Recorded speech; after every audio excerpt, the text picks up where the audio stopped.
ballad of reading jail. I really recommend it. It's exactly the kind of thing you're talking about here.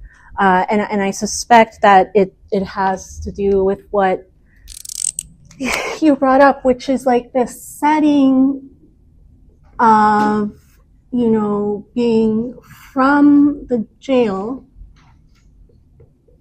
lays the soul bare. And one thing so you mentioned the bareness of it, right?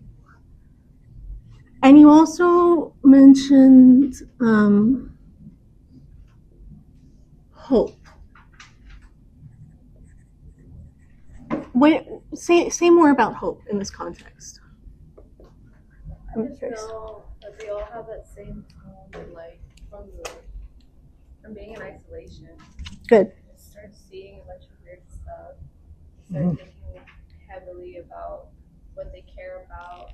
They read about what they picture, what they see, what actually matters. They come out better from it. Okay, good. But also they shouldn't have had to gone through that and they understand that also. Good. Okay, so I'm gonna write some things down here.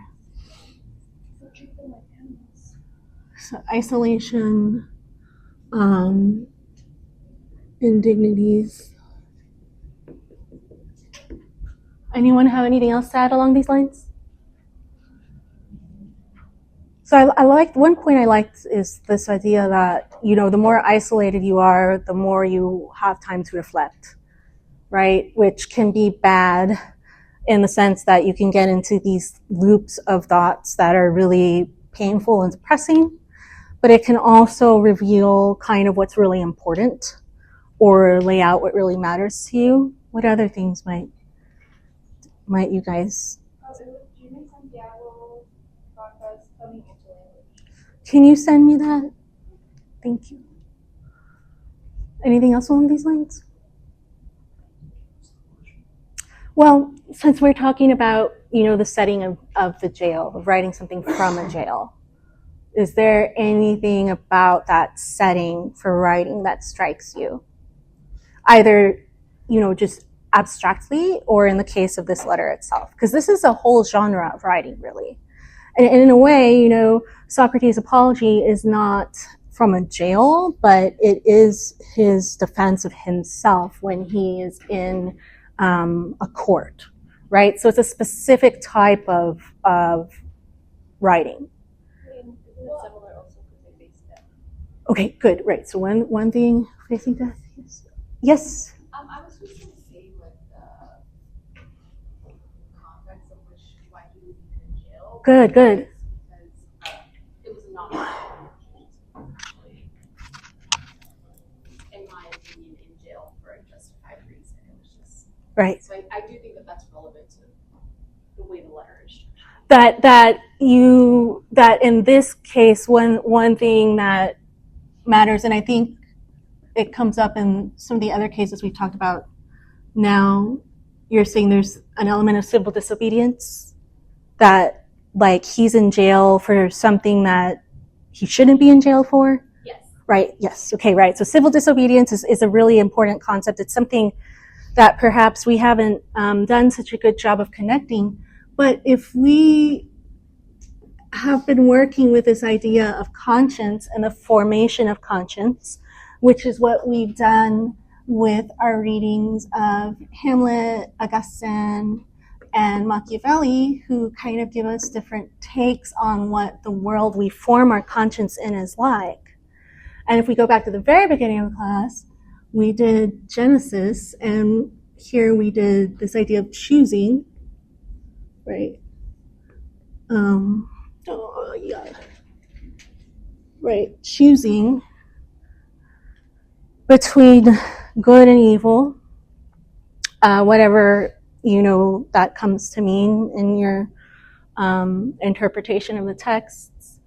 One thing that maybe I haven't highlighted as well is that this idea of civil disobedience is always kind of lurking in the background, and that makes sense because civil disobedience has to do with conscience, right? let's just for a second, so we're all on the same page. Civil disobedience is a general term for when someone makes the decision to disobey a civil order or law or legal, because you can do criminal or don't get confused by the civil, because you could break a civil code or you could break a criminal code, right? But the idea is that you're breaking something that the state has written out to be obeyed, that it has authority to enforce, and you're consciously doing it, knowing that there will be a punishment for you. Because you think that while the letter of the law prohibits or teaches X, Y, Z, you think what justice actually requires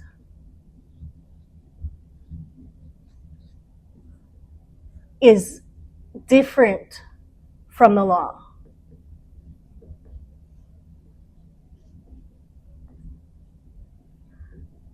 So you're going to disobey it. It's not the normal type of disobedience, like I'm going to run a stop sign because I'm running late. I don't do that. Don't do that, guys. But I'm just saying, like, people get in that thing. They're like, I know what I'm doing. There's no bigger point to breaking the law. This is a very specific case where it's not that you are sort of wanting to break the law. You'd like to follow the law, but the law is wrong. Okay, and so civil disobedience is something that comes into being when there's a difference between what justice requires and what the law teaches. Yes. Okay, good. So something that can come up, and then this comes up with King, is in relation to this is pacifism, okay, or quietism, some kind of political defiance that is, I don't want to say it's not active, because it is active, but it's more about the refusal to do something. How do I put this? This is what's kind of interesting about civil disobedience, is that civil disobedience is socially disruptive. But a lot of times what it means is not complying. It's not like going out, like if you went out and you led a revolution, like a physical revolution against a tyrant, you wouldn't call that civil disobedience in this technical sense, right? This is about disobeying the law, but not by actively like going out and unseating the government. It's not directly revolutionary. It's about sort of doing something that the government has put off bounds for you, knowing that there will be consequences, legal consequences that you'll have to take, right? I have to think about how I'm going to phrase this. Why would someone do that? I mean, think about it. Just like here, we're just delving into politics, like political philosophy generally. Revolution is very like hands-on, kind of direct.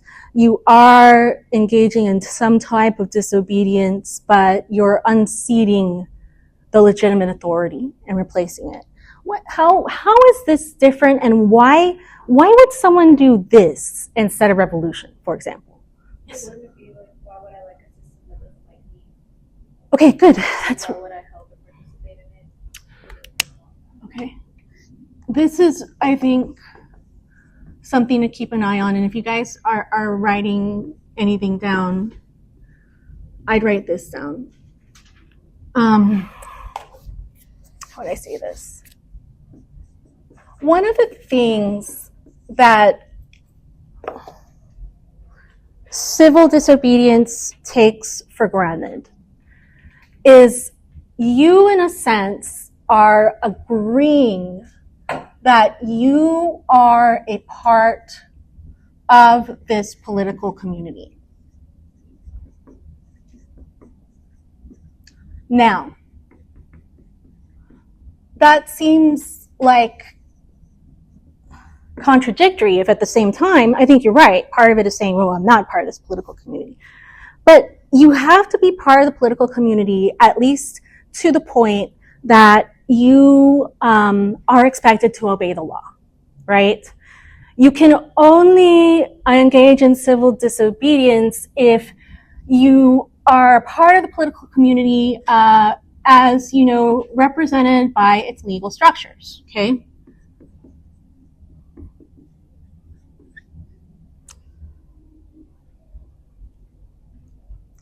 Now, in most cases of civil disobedience, you also have the claim, which, like I said, seems to be contradictory. In symbolic logic, this sign means like contradictory. Yeah, I circled it because it seems to be contradictory, but it's not. You also seem to be saying that you're different from the political community. You're separate.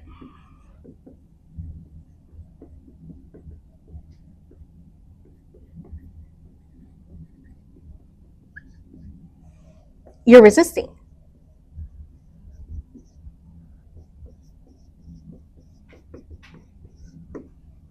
How would you tie these two things together that I wrote down here?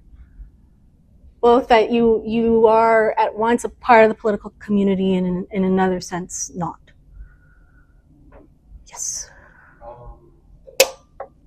The best way I can say it is we're gonna have three people I can name: Dr. King, Malcolm X, and Nina Simone. Nina Simone, during the start of her career, she was more towards Dr. King's side of fighting for justice, fighting for equal rights, rights of vote. However, after I forgot the young man's name, but after she saw a young man lynched on her newspaper, she became enraged because it was happening. She's seen people been lynched in her childhood and her adulthood, even after she moved away from the States and moved to France, she still saw lynching. So she moved more towards Malcolm X's, and she kind of separated herself from Dr. King and moved towards Malcolm X's and the Black Panther Party's way of fighting for justice, where instead of nonviolent, it is violent. Does that make sense? Good. Okay, so one thing you're saying is that in maybe I'm not understanding this right, but what I think I understand, because I could be wrong, is you're saying one way of maybe handling this kind of thing is to do what Nina Simone did, especially after she gravitated toward X's work more. Okay, that's one way maybe of handling this I'm a part of the community, but I'm not thing. Yes, and that's exactly right. I mean, there's a reason we don't do it in this class. We do it in my American Political Thought class, but in my American Political Thought class, I pair X and MLK together.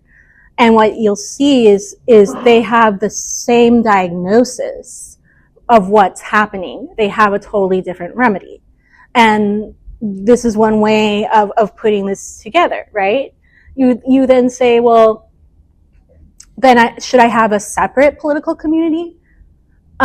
Is this the way to resolve this? Whereas, as you pointed out, King tries to resolve it in this other way, in the civil disobedience way.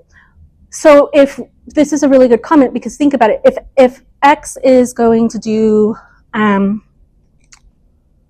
if the underlying idea for X is to look at these two things, I'm part of the political community, and yet I'm not. So I'm going to separate, right? Or that would be the way that you could have a fair political community. That's the implicit assumption under his remedy. What is King's implicit assumption under his remedy of civil disobedience when it comes to the community? Okay, very good, right? Okay, very good. So this is the other side of it, right? That we are a part of this community, but have to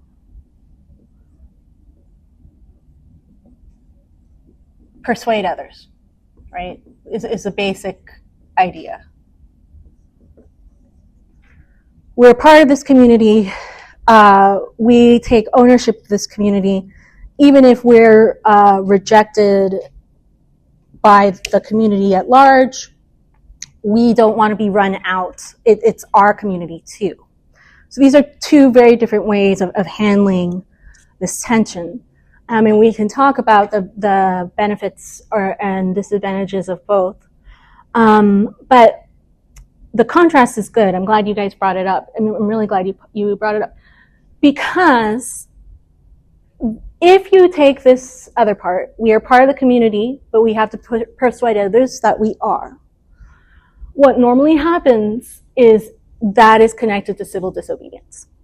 Okay, that's where you will see civil disobedience occur, because you're saying this law, and Socrates talks about this too. You're saying this law does bind me in a way because I am part of this community, right? But because the law is unjust,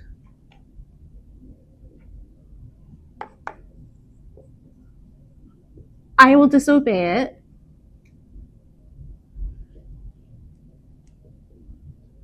because I'm a part of the community.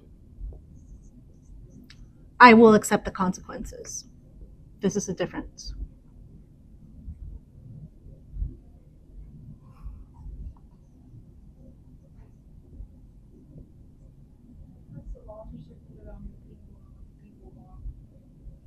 Good. Okay, so this is something to point out too. In cases of civil disobedience, a lot of times you have to be inhabiting some sort of political framework where citizen persuasion matters, right? That the source of the law, you have to be in some type of regime where the source of the law has something to do with consent.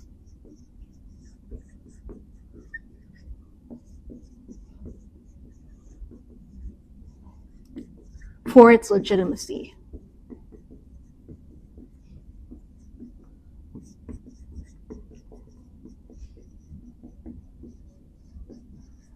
Now, you probably know that MLK already, he talks about Socrates a lot in the letter. One way to distill this part here, which I hope you write down, it's law does bind me because I'm a part of this community, but because the law is unjust, I will disobey it. Because I'm a part of the community, I will accept the consequences. That's the mindset of someone who's engaging in civil disobedience. That's how they can combine those two things. I'm in the community, but I'm also rejected by the community. So I will resist, but I will accept the punishment of the institutions of the community. And MLK, he's a very explicit, this letter is really explicit case of this. If you were to read kind of like the next part of Socrates' apology, it's called the Crito, and he basically says something not in such modern language, but I'm a child of Athens, he says. The laws of Athens are my parents, and I can't disobey their judgment. Like, I can refuse to do what they've asked me to do, but I can't disobey their judgment. Is this making sense? Here's the paradox of it making sense. Why would anyone, like, just to play up the contrast, You don't have to say if it's good or bad or whatever you think.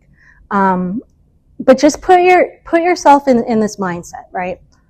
If you're part of a community that you're not fully accepted by, but you still consider it to be your community, and what you're going to look for in that case, your goal is reform. Okay? You want to change not just the law and the institutions, but the culture. You want to also change hearts and minds.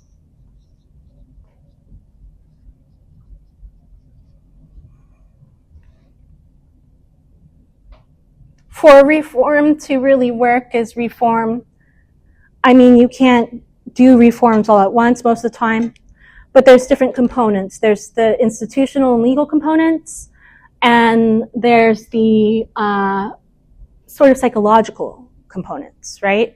And again, this is the type of situation you find yourself in regimes where consent matters in some way, right? Or persuasion matters. Why? If you are someone who's decided the community doesn't accept me, I am a part of the community, you're aiming at reform, why would civil disobedience be your strategy? Why would you be like King? Why does King go in and defy the law on purpose? Everyone has told him, don't come. There have been codes passed to prohibit the march. It's a peaceful march, but it's going to impact, what did they say? The economic function of the town. That's their reason for, like, making those ordinances. Why would King do this? Send a positive message. Okay, send a positive message. So how is this a positive message? Because the protest that like breaks stuff and all that is sending a message, but to the majority of people, half will be split and that's violent, and the other half will barely hear what they were talking about. Mm-hmm. But if you send a positive one, you follow along to a certain degree, and you just talk, and you just let people listen to you. It gets people thinking, it gets people talking. You didn't do anything violent, and so why do people do something violent to you? It's a setup situation. Good. Okay, that's really interesting. One thing to highlight, I think, about what you're saying is someone who's engaging in civil disobedience is at once following the law and not following it at the same time. Does that make sense? And in terms of the message, that is going to indicate to others in your community, ideally, hey, I'm not subverting the entire structure. I'm not subverting the idea that there should be laws. I'm not subverting the idea that we should live under laws that we consent to, okay? But I am challenging the content of the law. King, it's so, he's fascinating. If you go to this page, A Call for Unity, how many of you guys have read this Call for Unity before? Why don't you take a moment and read it? It's like a page or two.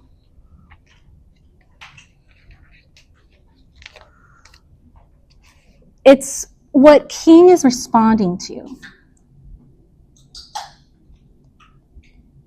when he writes the letter.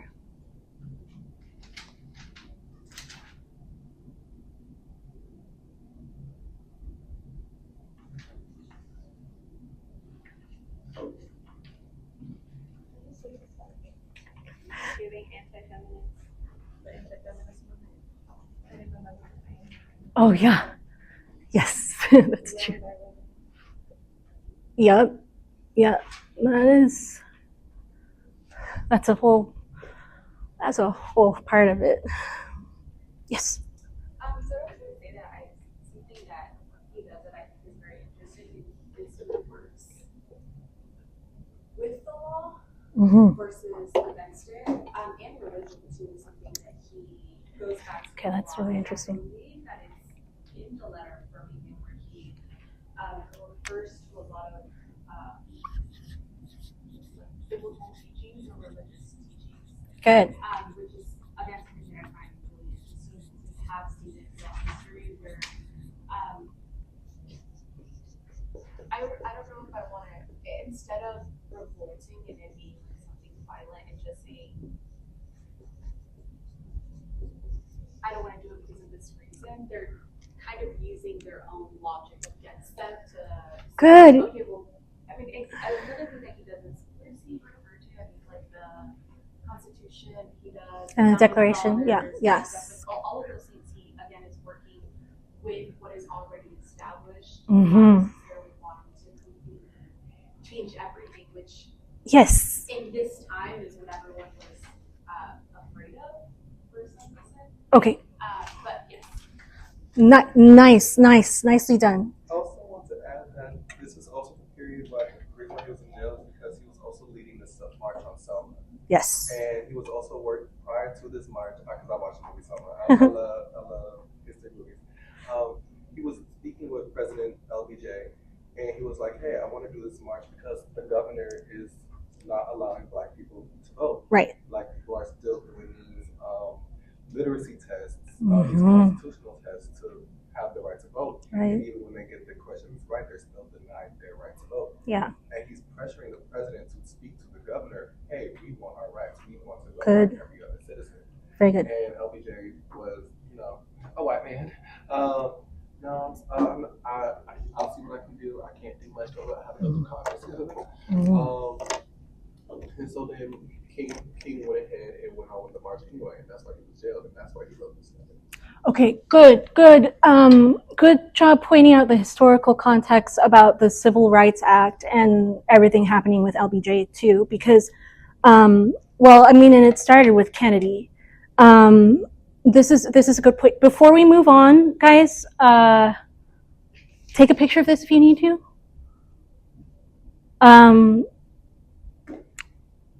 Between those two comments, I'm gonna start some other stuff over here.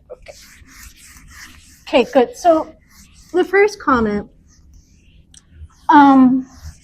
brings us to something that I personally find really fascinating about this letter and also about civil disobedience, which is, okay, you are challenging and subverting a tradition using that tradition. And then write that down. This can be done through arguments, values, symbols, imagery, either to relate them or to reinterpret them. The second comment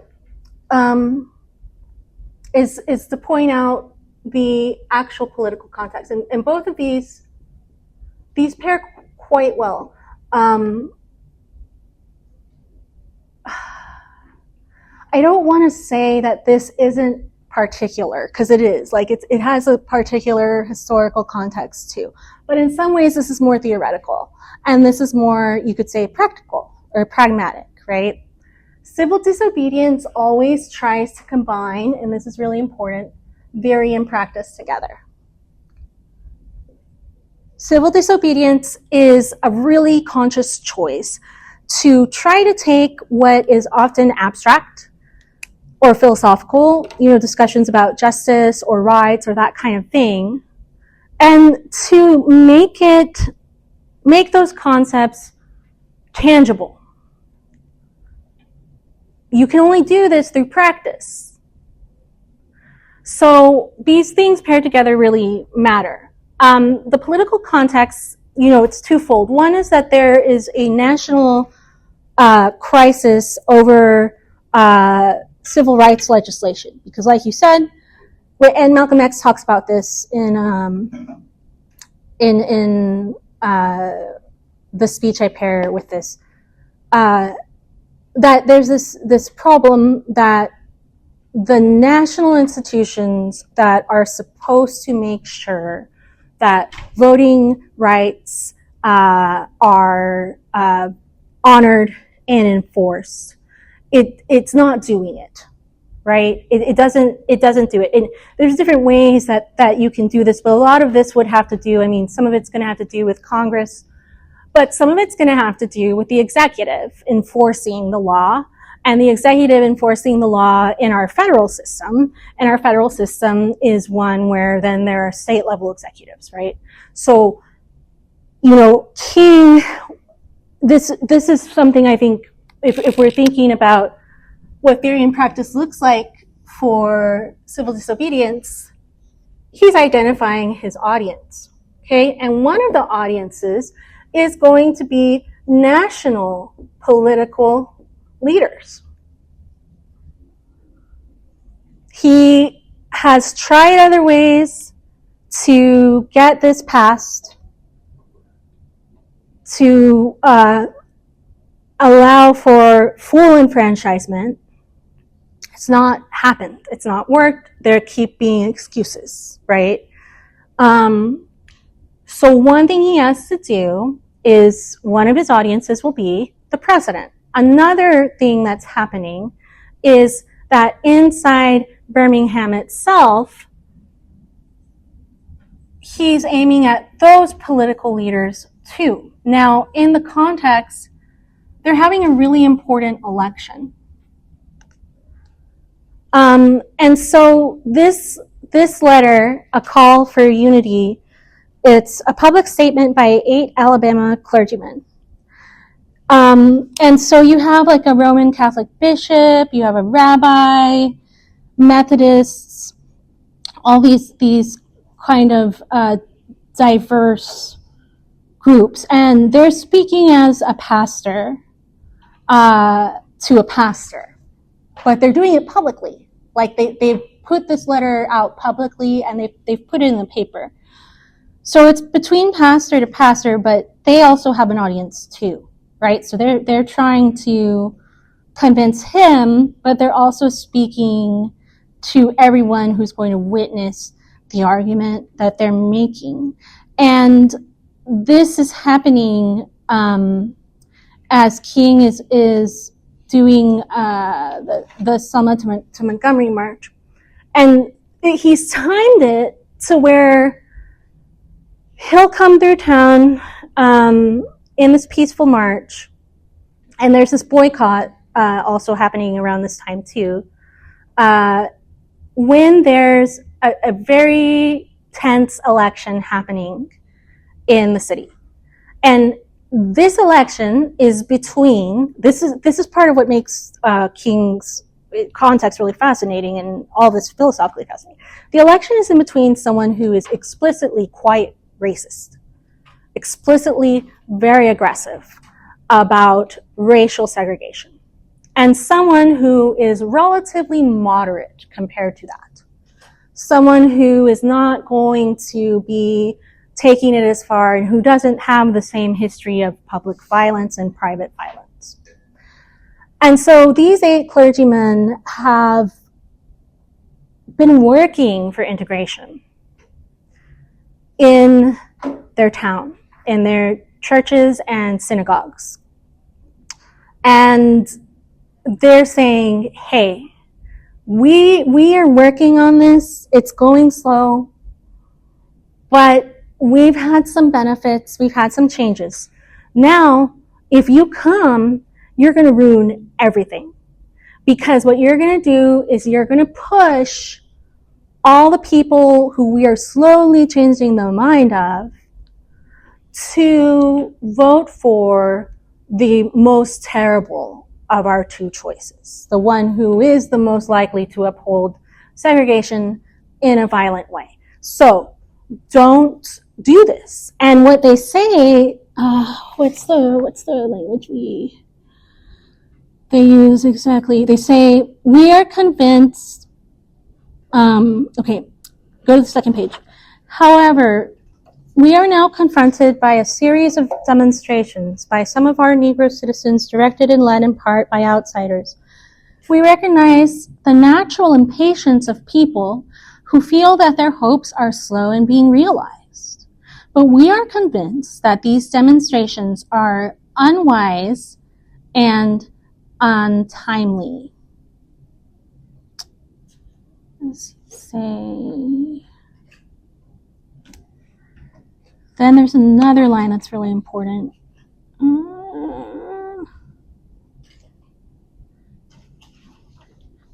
Okay, right. They call it, this is one more thing to note before you move on. They call it an appeal for law and order and common sense. King is heartbroken by this, and he should be. It's felt as a betrayal. These are people he's worked with before. That he would relate to them as someone who's a minister, right? And the particular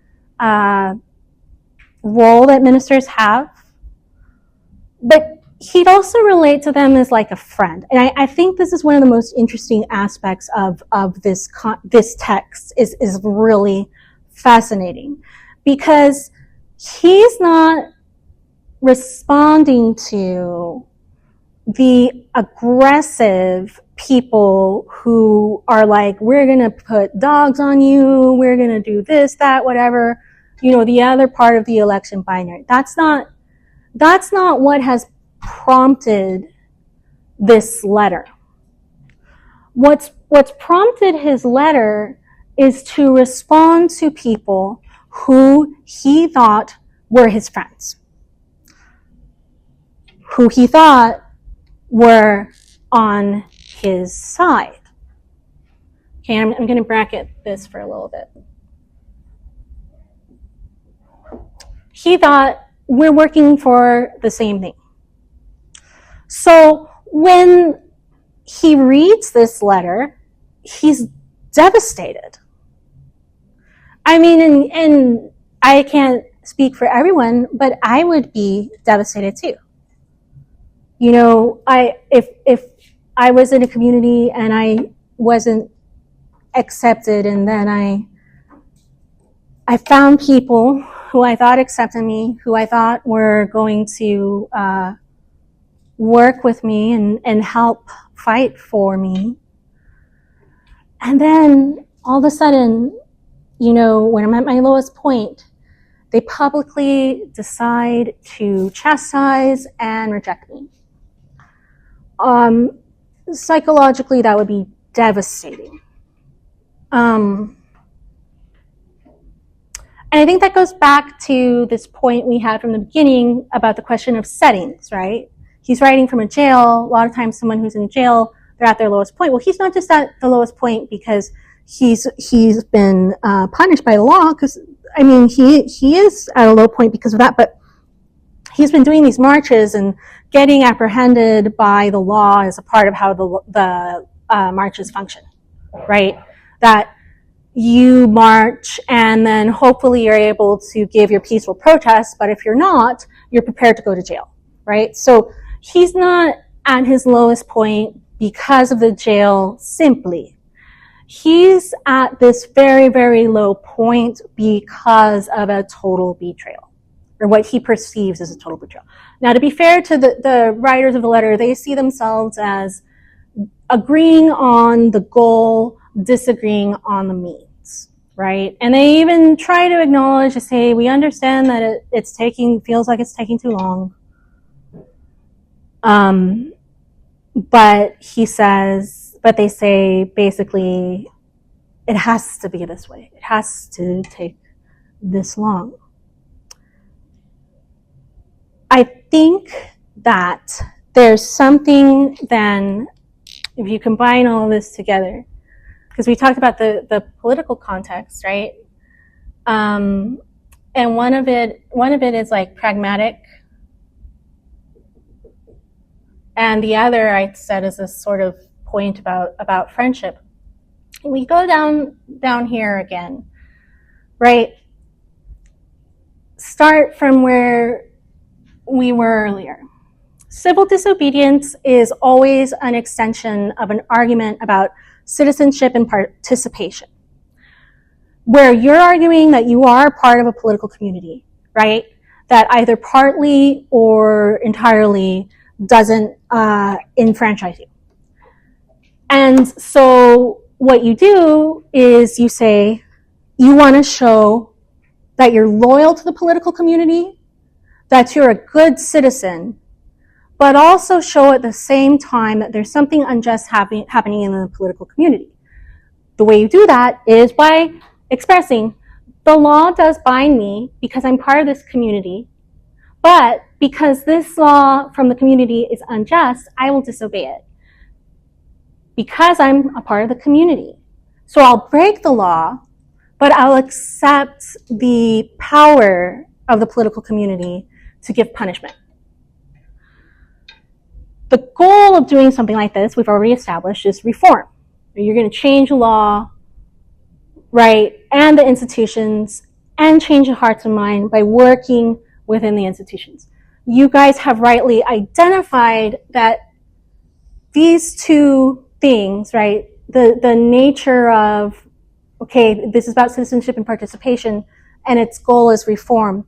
You have rightly identified that the question, like, how do you get from this claim about I'm a part of the community to your reform goal?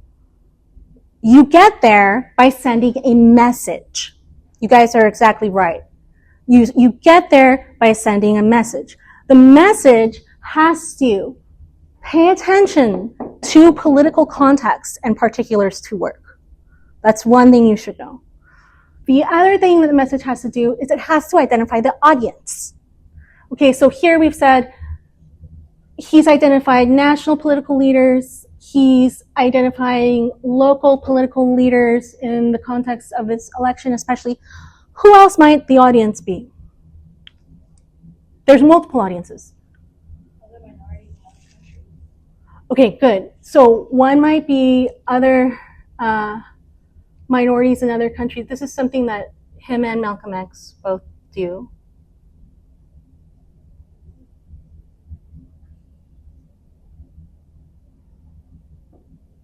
Or in the future. Yes. I think he's also just like addressing the average American. Good. The average American. Can you say a little bit more about the average American? Like just like everybody, like because I wrote down like when I was reading his letter yesterday to take notes again. I wrote that he said that like every I don't know. He said something like nobody in America is an outsider. Like, Yes. Very good. I think that he really highlights. Okay, good. No one who is an American is an outsider. Instead of average Americans, like these bystanders, it's time to take a side and not Okay. be on the outside looking in. Okay, I really like both these comments. So average American, right? You can think of them as the normie, or as what might be another, every American, right? Every American is the average American, kind of just in the mind's eye, right? With everyone who is a citizen of the community. Then what you brought this other dimension, which is you're even going to be really interested in focusing on what might be called the bystanders. The people, like if you think about Hamlet, like being on the fence, you say the people who are, they've stayed out of it. They've stayed neutral so far. I like that phrase, the time has come to make a choice. Okay? The time has come to make a choice. There could be a lot of overlap between these groups. Okay, I've got other hands up. So you, did anyone else? Okay, yes. On his point, yeah, he was actually, I'm pretty sure he specifically called out the people who say, like, the moderates, I think is what he specifically said, like, you don't agree with it, but you also don't do anything about it. So he kind of calls people out on that. And then, as far as leaders, he also calls out religious leaders quite often. Which, again, I think that's very, very important. Because religion is something that was also used to oppress minorities and during slavery and et cetera, right? So, like, back to the other point, like, he uses their own logic against them. Right. Very often. If you guys ever get the chance to read Frederick Douglass's autobiography, he has a really interesting treatment of American religion in it because he is Christian, but he talks about how in his early life, the way that Christianity meant enslavement for him, the way that it was used to uphold it, and his process of basically moving out of that interpretation. If you ever get a chance to read it, I mean, he's probably one of our greatest philosophers. You should read it. Because it's exactly this kind of thing, right? And another thing, it's not just political leaders, but there's also going to be, as a part of the audience, other leaders in realms where legitimacy matters. And religion is one of the big ones, for sure, right? And so the average person or the bystander, they probably have some religious priors, right? So that's going to resonate with them if you can get their leaders to pay attention. Yes. You had your hand up. I was thinking about the opposition to segregation. Well, he's not directly. Good. He's always going to at least try to. Well, he's talking to a white person, and if not only is he talking to a white person, he's also talking to a white person that associate with segregation. Because these are moderates. These are people who will sometimes be friendly with hardliners. Very interesting. Okay. So, I'm going to make a circle around all of these, right? The average American, the bystander American, and then this, you could say that's kind of maybe the median. But then you also have on one side his open opposition, which are people who are like actively into segregation and willing to commit violence, and to use legal means and public and private violence to maintain it. But then on the other side of the average American or generic American and the bystander question is not, it's the people who agree with him. They aren't segregationists. On paper, the other audience would in that he hasn't to identify in this letter are people who he doesn't have to convince them that integration is just, right? What he has to do is convince them that the way that they're working for integration now is, I like the way that you put it. How'd you put it? You said they're friends with, okay, good. That they're facilitating, King is saying, they're facilitating the continuation of segregation, of the oppression of segregation. Because while they know that integration is important and just, they sort of see it as like, I don't know, I think friendship is the right word. I think they're friends with is the right word. This goes back to this idea of kind of why he's so hurt by these clergymen, why he writes the letter that he does, it's felt as a betrayal. He thought they're on their side. Well, why? Because there's these people who hate him, right? And he'll describe what that feels like emotionally and what that looks like politically, who are damaging him and his family every day.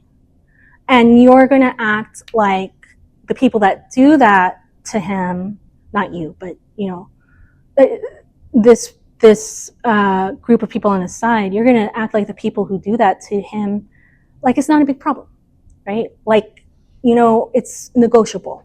It's bad, let's get it over with. But, you know, friends is the right word. There's always something I cannot nail down about this letter. It has so much to do with friendship and citizenship. And we don't think about fellow citizens as being friends. We're very atomized, we're very independent. But in another way, I think we probably do. I think that in any regime that you're in that is a democratic republic will have an element of citizen friendship. That is essential. Why? Because if you live in a community that's based on consent, you have to not just consent about the laws for yourself, but also consent for the laws for other citizens. You have to automatically be thinking in terms not just of your individual good, but of a common good. Yes?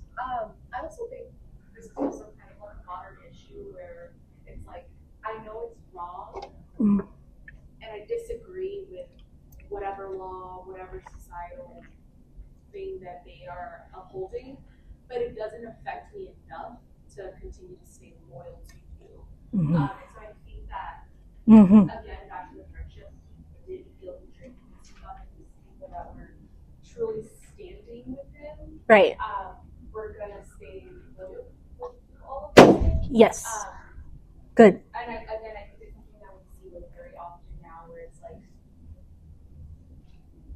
not speaking at any side, right? But like in voting, right? Where it's like, I do think that these things are wrong, but these things are more important to me. And so what the things that a woman or a minority or whoever is being affected, though I think it's wrong, it's not important enough for me to uphold these changes or stay loyal to your what's the word I'm looking for? Your goal. Okay. Your goal or your reform. All right. So up here we have theory and practice. Here I put common good and political community. In a regime where civil disobedience will work, like I said, it has to be one where consent to the law matters.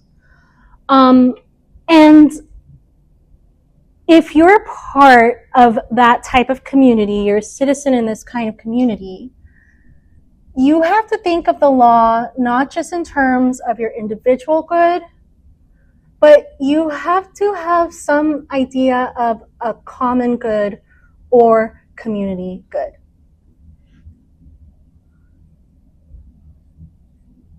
You can't, as a citizen in a regime based on consent, you're in a community together, you know that everybody doesn't have the same preferences or the same interests as yourself. Part of how you can get the community to work together is by coordinating, right? Which means that you're going to have to, in some way or another, when you're thinking about how to structure the community, think outside of yourself. You think of yourself, but you also have to be able to think outside of yourself to some kind of common thing, right? That is why I think in any regime that has consent, friendship and citizenship go together.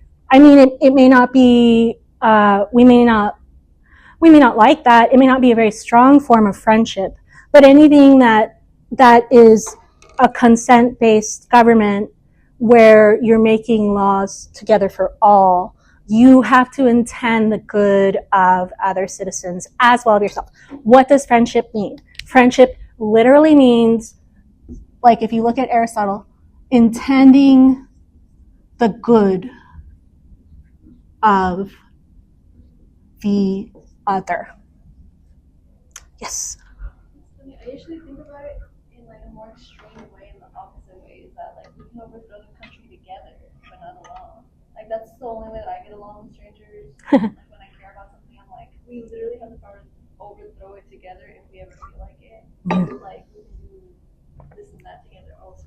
Okay, so you bring up a really interesting point about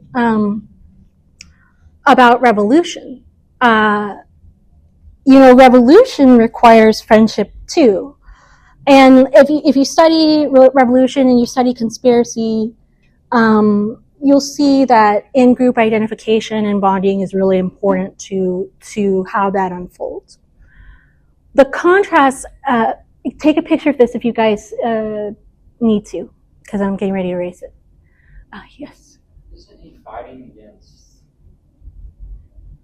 both sides in terms of extremism?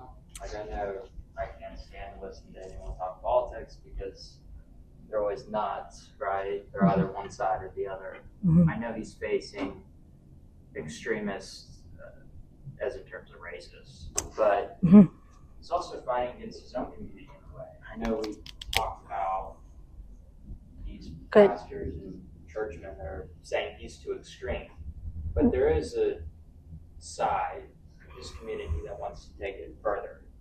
So he's kind of like in the middle, trying to appease everyone.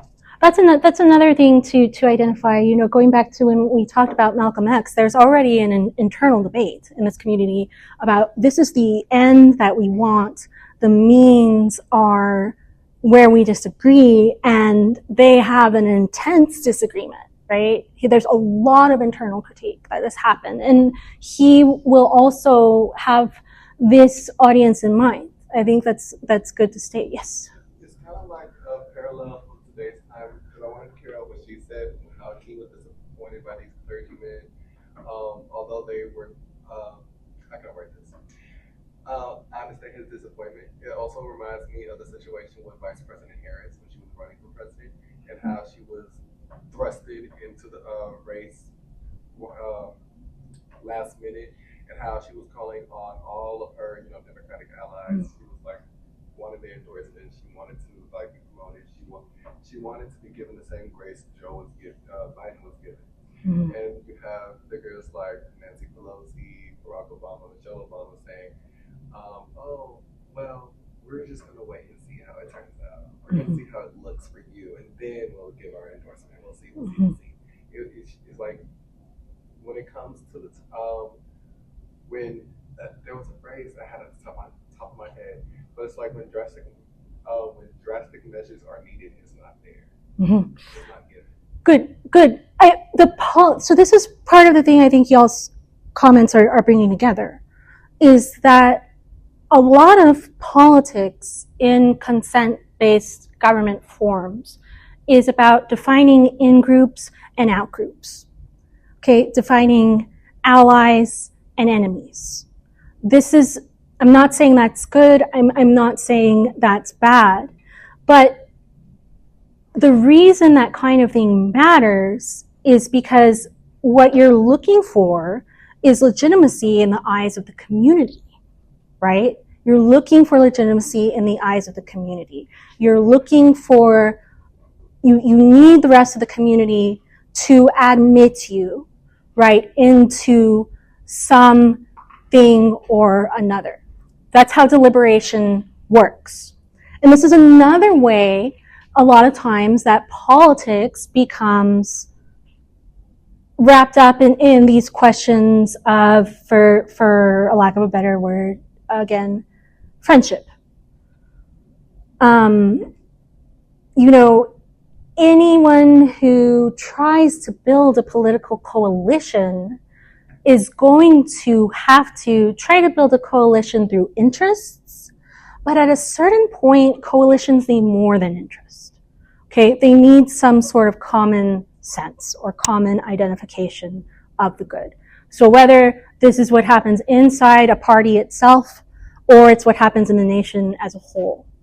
All of this sort of relates, like it puts front and center for us that in this type of government, consent-based rule, you don't only need institutions and outcome, you need some sort of affinity, right?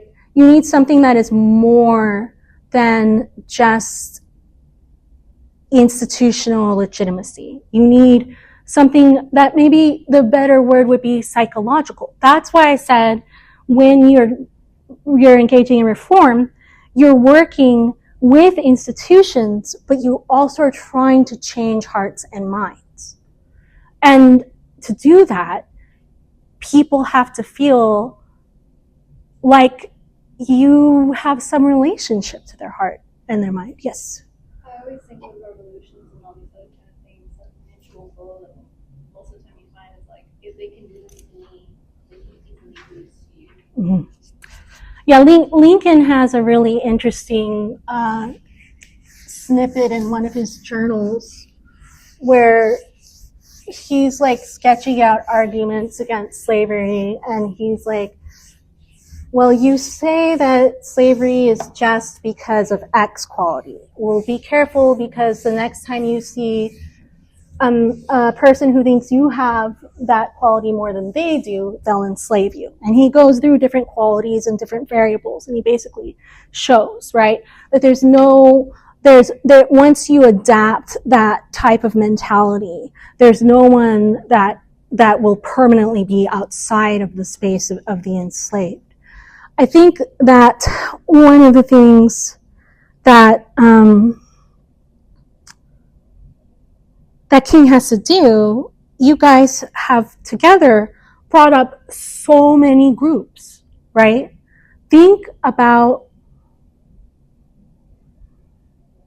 what a tall political order that is.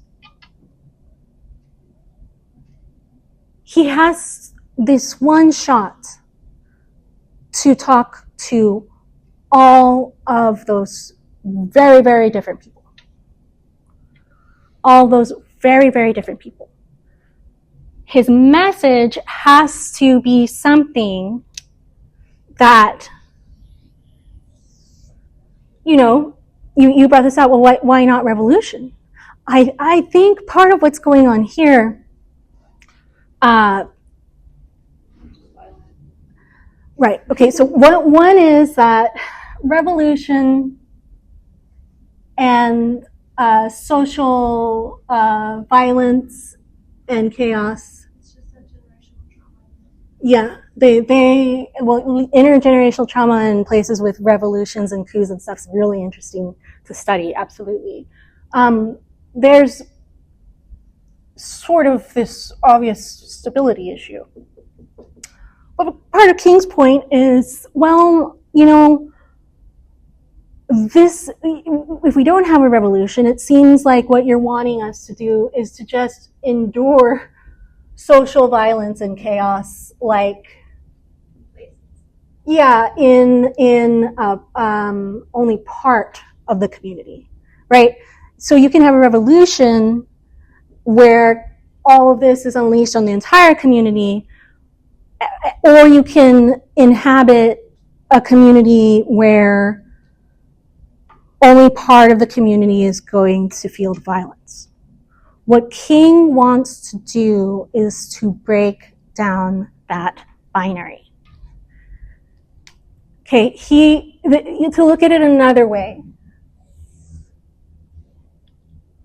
you could say justice, right, is immediately threatened for everyone, right? Because you're in a time of exception where there's no formal rule, you're in revolt against rule. Or that justice is present for some, but not others. In this one, you have total instability, And this one you have stability. And what King has sort of conceptualized as you read this is that these audiences he's talking to can go into either the camp that is partial to instability or partial to stability, but nobody is presenting an alternative where the priority is justice for all. This is the big thing that he does that is really fascinating in this text. He's saying everything that we're being presented with is either to say that there would be total social disorder, right? Or that you can have order, but it's only at the expense of the oppression of certain people, right? And that justice can exist in society only alongside injustice. What he says is that is a false choice. That is a false choice. To do that, what he has to do is say, okay, this binary, false choice, what's wrong with it? The mentality of it behind the false choice is this.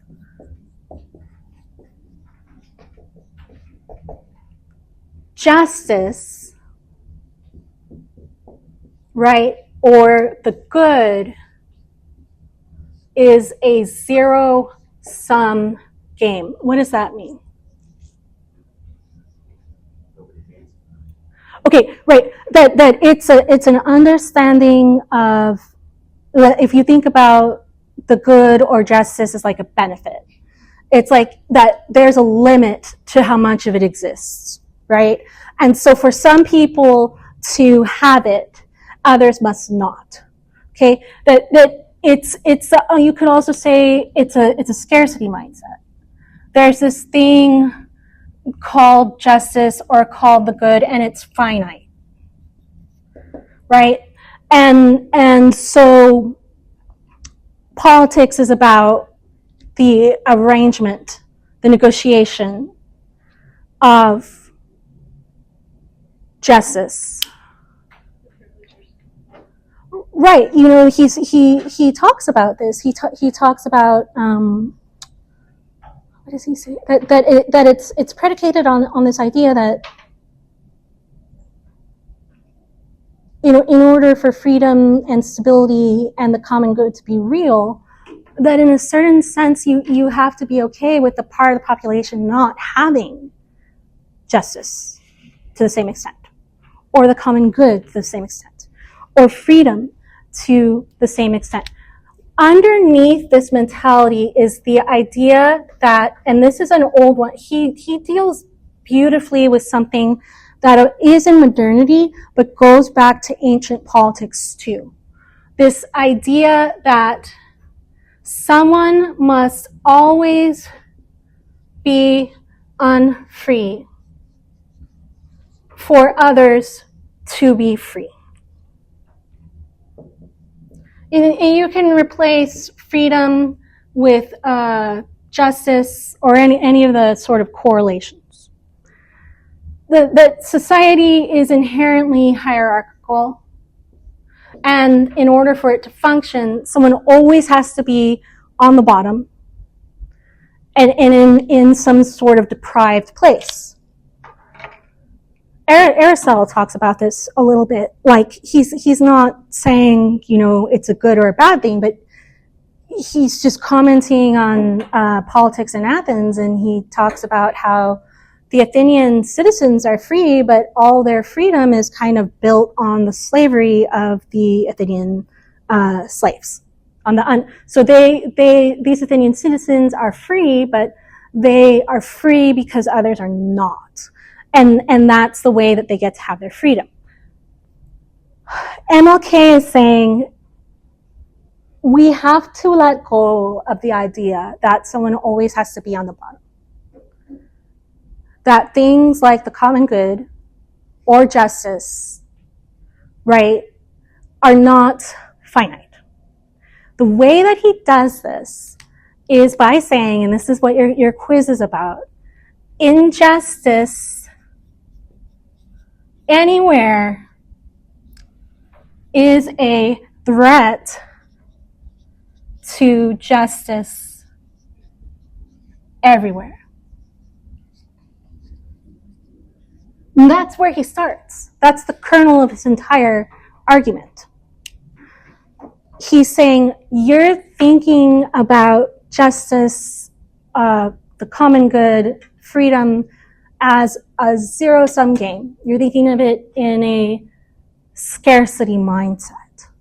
But what you don't realize is that for justice to be real in any political community, or for freedom to be real in any political community, it must be whole. If you have in your community only partial justice or partial freedom, that is neither justice nor is that freedom. Because if you think about what justice is, how can you say that an arrangement is just that has injustice within it? Go back to Socrates. This is one of the number one things that comes up in Plato's Republic. If you are interested in justice, you can't make a part of your search for justice injustice. You can't facilitate injustice you can't facilitate justice by doing injustice.